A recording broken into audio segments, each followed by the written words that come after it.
Hello, good morning mga kamami! Andito ako ngayon tambay sa aking cute mini garden. Ipapasilip ko nga pala sa inyo ang aking cute mini garden. Ayan, nandyan lamang po ako nagtatanim sa styro, sa malaking styro at saka sa bathtub ng aking makuko. Ayan, ginawa kong taniman yan. And then, ayan mga kamami, tingnan nyo ang daming bunga ng aking cherry tomato. Ayan, kumpul-kumpul na naman siya. Ayan, napakadaming bunga. Ayan. At may isang hinog na nga pala, andun nakalaylay. Ayan, kita nyo yan. Ayan, napakaraming bunga. And then dito, wow! Nakakaduwa naman yung bunga ng aking cherry tomato. Oh. Napakadami niyang bunga. Basta alagaan nyo lamang siya sa pagdilig day and night. Yes.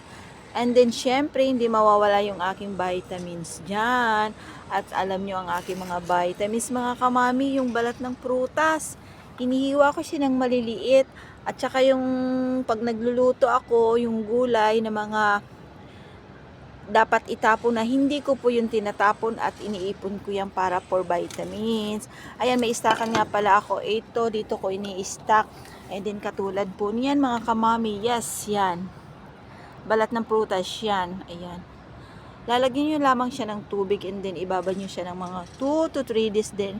Yun po ang inyong ipang didilig. Yan, like katulad po niyan. Ayan. Yan. At saka syempre yung laman niyan. Ayan, oo. And then maghukay, ayan. Ayan, ganyan ang gawin nyo. Napaka, ano yan, mabisang vitamins. Yes, fertilizer ng aking mga halaman. So, ayan, o. Yan, tulad po niyan, ayan, ibaon po natin yan.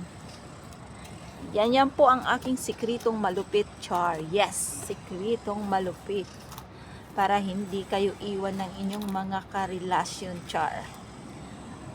And then, syempre, didiligan, tatakpan pala natin to para hindi lagi, ano yung mga kitikiti ba yun? Ay, nakakatuwa. And then, meron din ako spring onion. Yan. Ay, ang daming bunga. Syempre, dilig-dilig muna tayo. Diligan natin yung aking tanim. Umaga't gabi po ako nagdidilig niyan. Kasi, ang cherry tomato gusto nila sa malamig. Sa malamig yan. Dahil pa-summer na tayo, kaya kailangan natin magdilig ng morning at saka sa gabi po. Yes, sa gabi. Okay, bye-bye. And then next week, malamang puro na to hinog. Bye! Thank you sa pag-view ng aking vlogs. Bye!